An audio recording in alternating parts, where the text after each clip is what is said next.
Hey guys, welcome back to our channel. For today's video, we will show you how to fund your Pocket Option account. So how do you do this? First things first, you want to go to pocketoption.com and log into your account. Once you've logged in, you want to go to the top right corner and click Top Up. There are a lot of payment methods here. For example, we have GCash, PayMaya, QRPH, Bank Transfer. And now let's go ahead and choose GCash here. Choose the amount you want to transfer, and then click Continue and Pay.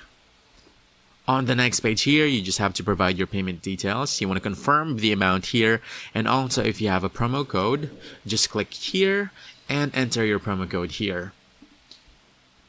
Once you're satisfied, just click Continue and Pay. And from here, just provide and complete the details. Once you have completed the transaction, you should be able to fund your Pocket Option account. And that's about it. So thank you for watching this video. Like and subscribe to our channel for more helpful tips. Thanks!